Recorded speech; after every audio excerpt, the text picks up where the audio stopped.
Bonjour, aujourd'hui je veux t'encourager à rendre grâce au Seigneur pour le témoignage du Saint-Esprit dans ton cœur.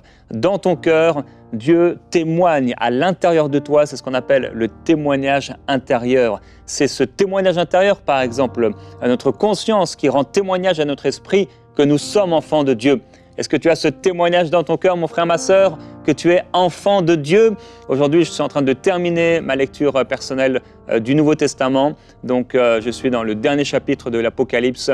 Et ces derniers jours, alors que je méditais l'Apocalypse et que je voyais quelle grâce d'avoir nos noms inscrits dans le livre de vie. Je voyais ce livre de vie avec les noms qui sont inscrits dans ce livre de vie et je me dis, mais Seigneur, mais quelle grâce extraordinaire d'avoir mon nom inscrit dans le livre de vie.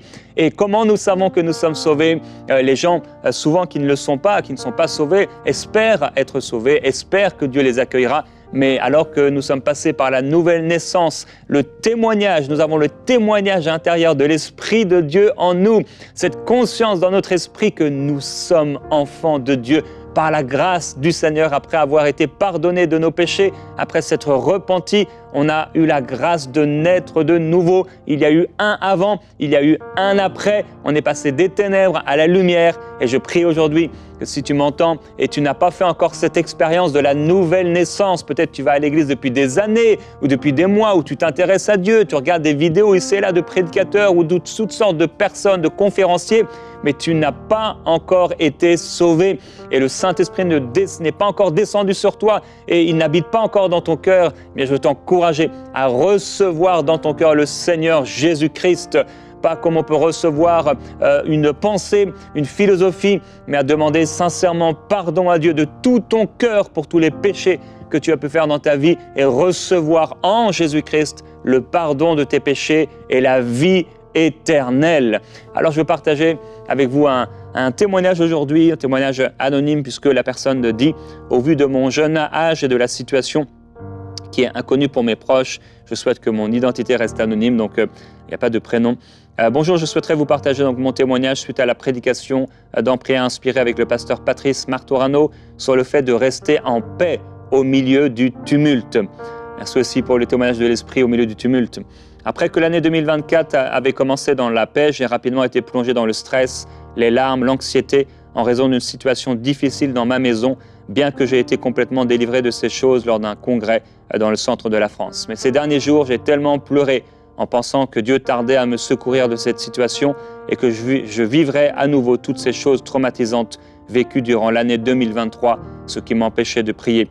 C'est lorsque j'ai entendu la prière à la fin de la prédication du pasteur Jérémie, où il disait que le Seigneur voulait parler à cette femme qui portait ce manteau de laine, que le Seigneur est là, que tout ira bien, qu'il ne l'a pas oublié, qu'il a vu les larmes et les mouchoirs, que des larmes ont commencé à couler et j'ai ressenti cette paix en moi. Je voudrais remercier le Seigneur pour vos vies, fidèles serviteurs. Alors, un simple témoignage peut-être, mais le Seigneur connaît et le Seigneur sait. Et les témoignages qui nous proviennent ici et là sont apportés par des personnes qui vivent quelque chose. Parfois, les mots sont insuffisants pour exprimer, mais merci au Seigneur de pouvoir dire, voilà, le Seigneur m'a béni, le Seigneur m'a délivré, j'ai senti une paix en moi et cette paix, elle est pour vous dans le nom de Jésus-Christ. Et cette paix, elle va descendre sur vous aussi alors que vous entendez donc notre invité, le pasteur Sosten. Sosten, je te laisse la place pour encourager le peuple de Dieu. Merci Jérémie. Voilà, je suis très heureux de poursuivre avec vous cette série sur les 7 points de prise de température de ma relation avec Dieu. Je vous avais dit que nous avons besoin à un moment donné de nous arrêter et de nous dire mais où est-ce que j'en suis avec le Seigneur? Et peut-être parce que tu passes par des difficultés, tu es dans ce questionnement-là et nous avons donc besoin de nous arrêter. David dira « Sonde-moi, ô Dieu, et connais mon cœur ». Nous avons besoin souvent de venir dans la présence de Dieu afin qu'il nous sonde.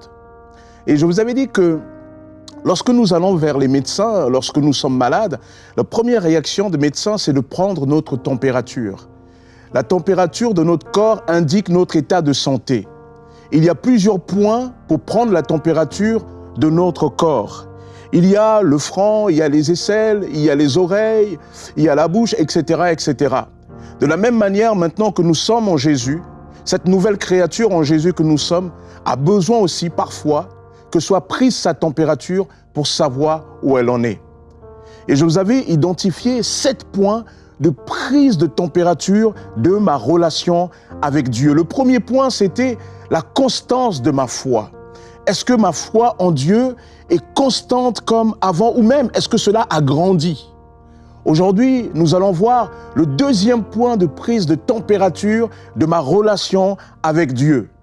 Et ce point, c'est le témoignage intérieur du Saint-Esprit.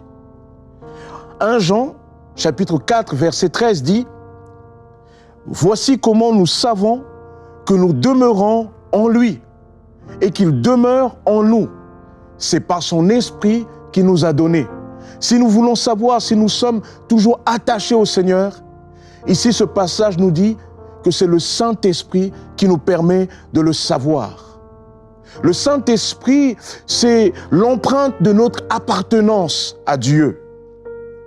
Il nous est dit en lui, vous aussi, Éphésiens 1, après avoir entendu la parole de la vérité, l'évangile qui vous sauve, en lui, vous avez cru et vous avez été marqués de l'empreinte du Saint-Esprit qui avait été promis. Ou encore, Romains 8, 9, quant à vous, vous n'êtes pas animés par votre nature propre, mais par l'Esprit, si du moins l'Esprit de Dieu habite en vous. Si quelqu'un n'a pas l'Esprit de Christ, il ne lui appartient pas. Donc le Saint-Esprit est une personne importante dans la vie du croyant. Le Saint-Esprit doit être une personne importante pour toi. La Bible dit que le salut est l'œuvre du Dieu trinitaire. Le Père nous a tellement aimés, il a envoyé son Fils, Jésus-Christ, la parole de Dieu par qui il accomplit toutes choses. Et lorsque la volonté du Père a été accomplie par le Fils et que le Fils a dit « tout est accompli », alors il a rendu l'âme, 3 jours plus tard, il est ressuscité et il est monté au ciel. Et monté au ciel, il a pu donner le go au Saint-Esprit pour descendre sur tous ceux qui acceptent Jésus, pour dorénavant les accompagner dans leur vie de tous les jours. Donc la vie du croyant doit être gouvernée par le Saint-Esprit, le témoignage intérieur du Saint-Esprit. Si nous voulons savoir où nous en sommes avec le Seigneur, nous devons aussi savoir entendre cette voix intérieure du Saint-Esprit qui te dit « Je suis là, je suis là ». Mais être gouverné par le Saint-Esprit, ce n'est pas simplement un sentiment ou bien une émotion. Concrètement, cela veut dire que notre vie doit être gouvernée.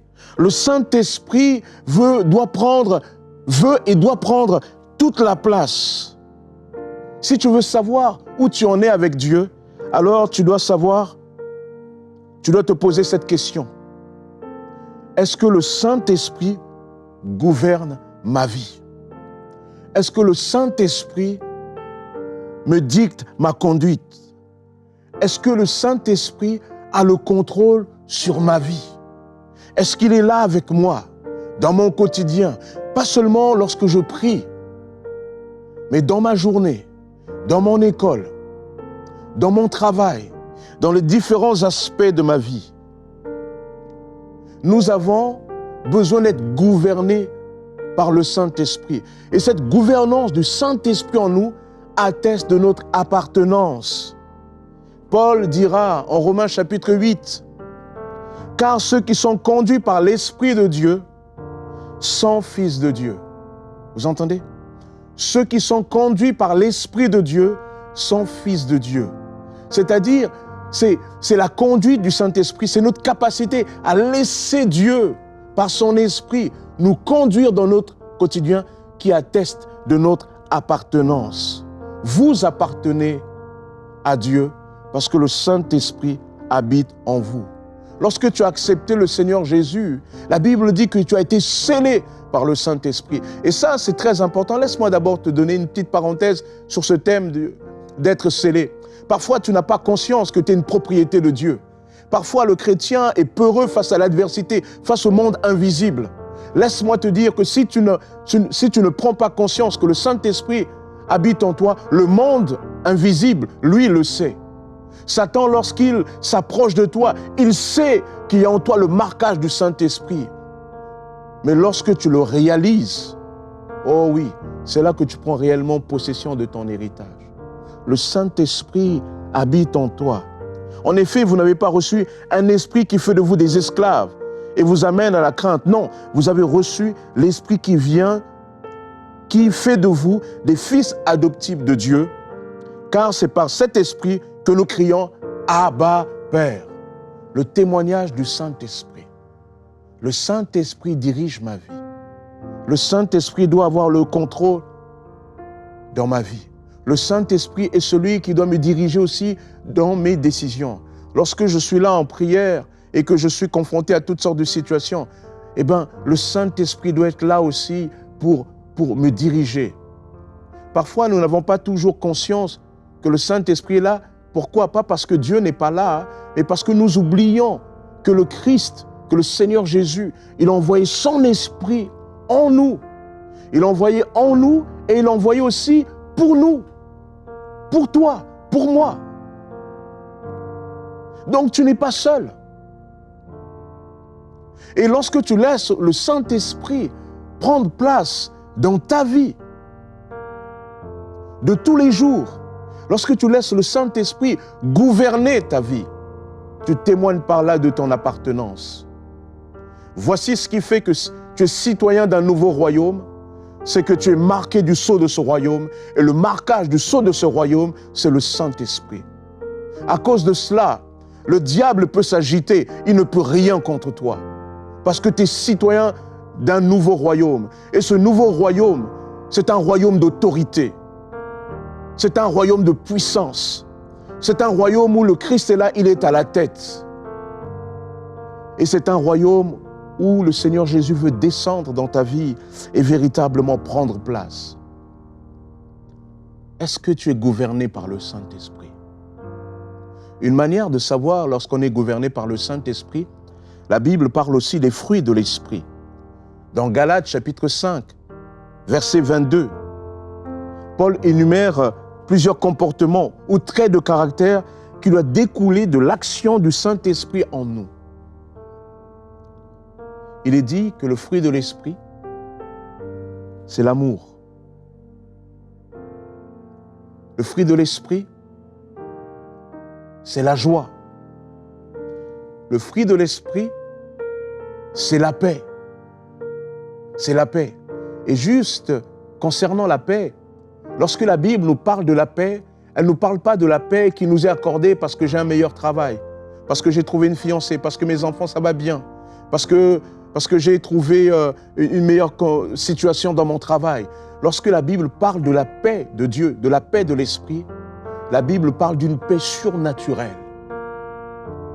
Et lorsque tu vis aussi dans cette paix surnaturelle, malgré l'adversité, c'est aussi un témoignage que le Saint-Esprit est là avec toi. Le fruit de l'Esprit, donc, c'est la paix. C'est pour ça qu'il y a besoin de dire, Seigneur, oh, toi, tu es celui qui me dirige. Fais-moi vivre ta paix. Le fruit de l'Esprit, c'est la patience. C'est la patience. C'est un témoignage que tu es connecté à Dieu. La patience. Le fruit de l'Esprit, il nous est dit, c'est l'amabilité, c'est la bonté, c'est-à-dire la bonne disposition vis-à-vis de l'autre. Le fruit de l'Esprit, c'est la fidélité, la capacité à demeurer ferme. La Bible dira même, à celui qui est ferme dans ses sentiments, tu assures la paix parce qu'il se confie en toi. Le fruit de l'Esprit, c'est la douceur. Le fruit de l'Esprit, c'est la maîtrise de soi. Ces attitudes caractérisent-elles ta vie? Est-ce que lorsqu'on te voit, on peut dire, ça c'est une personne où nous voyons le Saint-Esprit diriger sa vie. Nous voyons le Saint-Esprit qui a vraiment place dans sa vie. Donc ce n'est pas simplement le fait de ressentir. Bien sûr, il y a des moments comme ça où le Saint-Esprit vient comme appuyer et dit « je suis là ». Mais le Saint-Esprit aussi, c'est ses manifestations concrètes en toi. Est-ce que les personnes de ton entourage observent cette vie de l'Esprit en toi? Comment savoir où j'en suis avec Dieu? eh bien, je dois me poser la question, où est-ce que j'en suis dans ma relation avec le Saint-Esprit? Le Saint-Esprit a été envoyé, c'est Dieu à côté de toi, pour te diriger dans ton quotidien. Le Saint-Esprit veut prendre réellement place. Le Saint-Esprit veut venir te transformer. Le Saint-Esprit veut venir agir en toi. Où en es-tu dans ta relation avec le Saint-Esprit? C'est Dieu avec toi. Le Saint-Esprit, c'est aussi Dieu en toi. Seigneur, où est-ce que j'en suis dans ma relation? C'est vrai. Et peut-être là aussi, sur ces choses de l'esprit, souvent tu as trop réduit les choses de l'esprit comme une petite expérience. Parfois, il y a des personnes qui veulent parler en langue juste parce qu'ils ont vu les autres faire. Mais lorsque Dieu veut te faire parler en langue, lorsque Dieu veut te baptiser dans le Saint-Esprit, c'est pour te conduire dans une nouvelle dimension de choses. Pas juste pour que tu l'enfermes dans une petite expérience, pour dire, ça y est, je l'ai vécu. Mais Dieu veut réellement prendre la place. Dieu veut que dans ton quotidien, tu réalises qu'il est là. Quand tu es au volant, quand tu es au bureau, quand tu es dans des situations difficiles, que tu puisses dire, oh Saint-Esprit, montre-moi, montre-moi, explique-moi. Et là, Dieu par sa grâce, par son esprit, en Jésus, va venir se saisir de toi. Alors, ne fais pas du Saint-Esprit ou du baptême de l'Esprit ou des choses de l'Esprit comme juste des moments où tu vis quelque chose d'émotionnellement fort. Mais réalise que le Saint-Esprit, c'est Dieu en toi. Que Dieu te bénisse. Que Dieu te fortifie. Que le Seigneur te renouvelle dans les choses de l'Esprit. Amen. Merci Seigneur pour ton esprit. Merci pour le Saint-Esprit. Mon frère, ma sœur, accueille le Saint-Esprit dans ce temps de prière. Invite-le vraiment. Saint-Esprit, tu es le bienvenu. Invite le Saint-Esprit dans cette journée, dans cette nuit. Invite l'Esprit de Jésus en cette semaine. Saint-Esprit, tu es le bienvenu. Alléluia. Viens rendre ton ministère, Saint-Esprit, dans mon cœur, dans ma vie. Oh oui. Merveilleux Saint-Esprit, je t'accueille. Amen. J'ai besoin de toi, j'ai soif de toi. Alléluia. Je veux apprendre à te connaître. Amen. Je veux apprendre à te laisser plus de place. Alléluia. Te découvrir et découvrir Oh oui. toutes les facettes qu'il y a en toi. Glorifie le nom de Jésus. Merveilleux Saint-Esprit. Amen. Père, je prie pour Alléluia. les enfants aujourd'hui. Oui, tu as promis de nous envoyer le Saint-Esprit et que des fleuves d'eau vive, des fleuves de ton esprit jailliraient de nos cœurs. Alléluia. C'est pourquoi, Seigneur, je te demande, s'il te plaît, éveille la conscience de ton peuple, de ta présence. Alléluia. Éveille-nous, Seigneur, et Oh. fais-nous réaliser toujours plus combien tu es présent, Amen. combien tu veux te manifester, comment tu veux nous parler. Père, je prie, oui, cette prière d'Éphésiens, que ton peuple puisse expérimenter, vivre Alléluia. la richesse extraordinaire Oh, de ta puissance envers nous qui croyons, Alléluia. selon l'action souveraine de ta force. Alléluia. Je prie pour la force, je prie pour l'action de ton esprit, je prie pour des richesses révélées dans les cœurs par l'esprit, non pas l'argent et l'or, mais les richesses de l'esprit. Amen. Père, je prie pour ces richesses de la vie, de l'esprit, pour mon frère et ma sœur qui prient avec moi Amen. maintenant. Jésus. Des richesses nouvelles, je veux le Alléluia. déclarer, le prophétiser sur eux. Alléluia. Pendant qu'ils sont là à la maison, que quelqu'un pose la main sur le comptoir, tout à coup, il y a une richesse de l'esprit qui descend. Quand quelqu'un s'assoit pour se mettre à table dans sa maison, tout à coup, il y a une richesse de l'esprit qui lui est révélée. Quelqu'un se met dans le canapé pour regarder un film ou se poser un instant avec un livre ou avec la parole, et tout à coup, Seigneur, il y a une richesse de l'esprit, je veux le déclarer dans le nom du Seigneur Jésus-Christ. Quelqu'un se met au lit Le soir, il pense que la journée est terminée et il ne réalise pas que tu vas l'introduire dans quelque chose de nouveau, dans une prière qu'il n'a pas expérimentée depuis longtemps. Certains, jamais.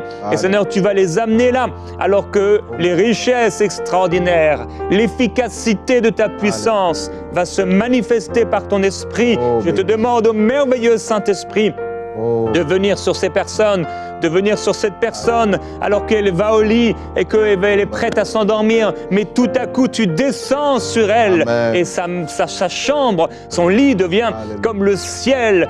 Il y a un manteau de gloire qui descend sur cette personne, il y a un esprit nouveau qui la pousse à la prière, il y a une révélation particulière qui lui est donnée, quelque chose qui était caché, qui était bien là présent mais caché à ses yeux. Et Seigneur, tu l'introduis dans quelque chose de nouveau et de surnaturel. Seigneur, toi tu connais les cœurs, il y a une dimension tellement plus grande que ce qu'on vit dans le naturel. Il y a une dimension céleste, Seigneur, qu'on n'a pas encore expérimentée. Et j'ai soif et je te demande, Père, pour moi-même, cette dimension inexpérimentée, cette dimension, Seigneur, peut-être qu'on a oublié, cette dimension qu'on ne vit pas assez. Père, la dimension de l'Esprit, Père, amène-nous dans la dimension de l'Esprit, amène-nous dans cette dimension surnaturelle, là où tu es, là où il y a ton trône de gloire, là où il y a ces vieillards, là où il y a ces anciens, là où il y a ces 4 animaux, là où il y a ces archanges. Seigneur, viens nous amener là où il y a les séraphins, là où il y a la présence glorieuse de ton trône, de ta puissance. Amène-nous, Seigneur, dans cette dimension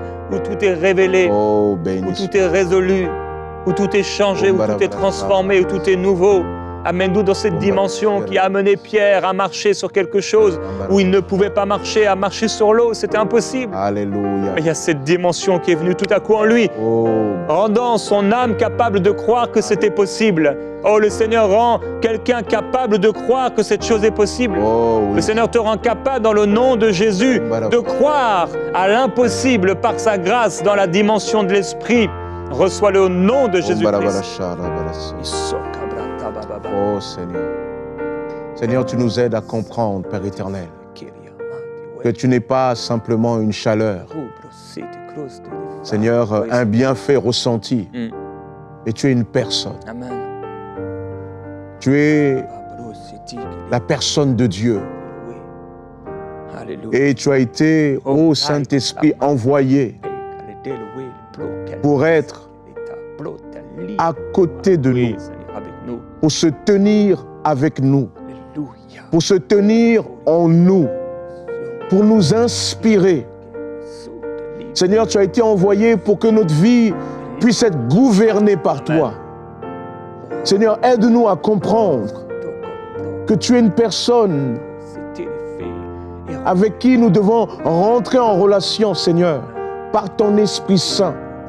De la même manière, les disciples qui te voyaient physiquement pouvaient parler avec toi. De la même manière, quand tu es monté au ciel, ils pouvaient parler avec ton esprit directement. Parce que l'Esprit Saint, c'est ton esprit, le consolateur qui vient à côté de nous et qui vient en nous, Père. Seigneur, pardonne-nous lorsque nous nous sentons orphelins alors que toi, tu es là. Seigneur, je te prie, Père éternel, pour tes enfants qui ont besoin de vivre dans ce témoignage intérieur de l'Esprit. Seigneur, qu'ils puissent réaliser en ce moment, Père éternel, que toi, tu es là. Qu'ils puissent réaliser en ces instants, Père éternel, que ton Esprit est là avec eux. Et que désormais, ils, elles, ne sont plus jamais seuls. Ô Saint-Esprit, alors que nous prions, manifeste ta grâce, manifeste ta puissance dans ces cœurs qui te reçoivent en ces instants. Oh, sois béni, Seigneur. Manifeste ta grâce par ton Esprit Saint. Oh, gloire te soit rendue. Alléluia, merci Seigneur Jésus-Christ. Alléluia, je vois une femme avec un sac à main noir. Alors c'est pas forcément exactement ce qui est, mais peut-être une image simplement que Dieu utilise. Et dans ce sac à main noir, il y a comme un cahier de comptes et c'est épais. Et je vois ce cahier de comptes sorti, posé sur la table et beaucoup d'inquiétudes par rapport aux finances, beaucoup d'inquiétudes par rapport à l'avenir. Et le Seigneur est en train de te dire, ne t'inquiète pas, mais écoute l'esprit que j'ai déposé dans ton cœur. Ma sœur, écoute l'esprit, écoute le témoignage intérieur dans ton esprit. Et Dieu veut parler même au-delà de cette sœur à plusieurs personnes, à écouter le témoignage intérieur de l'esprit qui dit que tout va bien. Tout va bien dans la tempête. L'Esprit de Dieu continue de dire que tout va bien.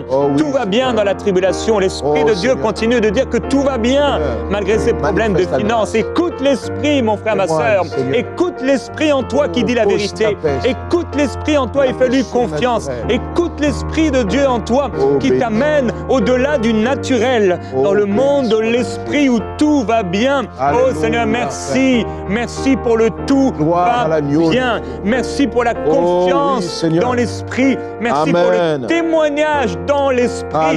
C'est ce que nous voulons croire. C'est ce que nous voulons recevoir. C'est dans ça que nous voulons vivre. C'est ce que nous voulons expérimenter. Nous voulons serrer dans nos cœurs l'Esprit. Nous voulons serrer et garder le témoignage. Seigneur Jésus, tu as dit, demeurez dans mon amour. Tu as dit, gardez, conservez la paix. Nous ne voulons pas perdre la paix. Nous voulons la reprendre, Seigneur, si elle s'en est allée, si nous l'avons laissée aller par l'inquiétude.